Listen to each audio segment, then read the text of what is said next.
ভূতের মুখে রাম নাম উঠেছে। শেখ হাসিনা নিজেও বলেছেন ওনারা তত্ত্বাবধায়ক সরকার চান।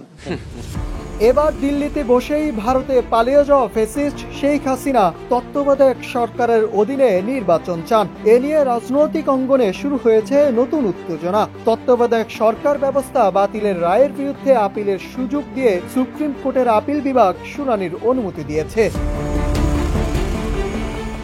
এ প্রসঙ্গে অ্যাটর্নি জেনারেল মোহাম্মদ আসাদুজ্জামান মন্তব্য করেন, সাবেক প্রধানমন্ত্রী শেখ হাসিনাও এখন তত্ত্বাবধায়ক সরকারের অধীনে নির্বাচন চান। ভূতের মুখে রাম নাম। ২৭ আগস্ট নিজ কার্যালয়ে আয়োজিত এক প্রেস ব্রিফিংয়ে তিনি এ মন্তব্য করেন। আসাদুজ্জামান বলেন, সংবিধানের তত্ত্বাবধায়ক সরকার ব্যবস্থা বাতিল ঘোষণা করে সুপ্রিম কোর্টের আপিল বিভাগ রায় দিয়েছিলেন। আমরা আজকে আদালতে বলেছি এখন আবার আমরা তত্ত্বাবধায়ক সরকার ব্যবস্থায় ফিরতে চাই। আমরা মনে করি দেশের তত্ত্বাবধায়ক সরকার ব্যবস্থা ফিরে আসবে।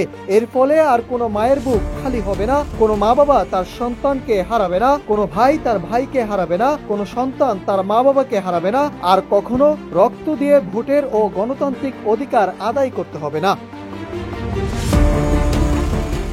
তিনি আরো বলেন, আগের সরকার বলতো কখনো অনির্বাচিত সরকারের হাতে ক্ষমতা থাকতে পারে না, কিন্তু আওয়ামী লীগ সরকার নিজেই ছিল অনির্বাচিত।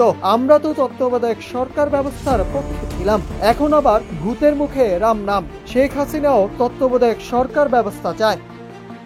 Nahid Hasan, news desk, Ittefaq.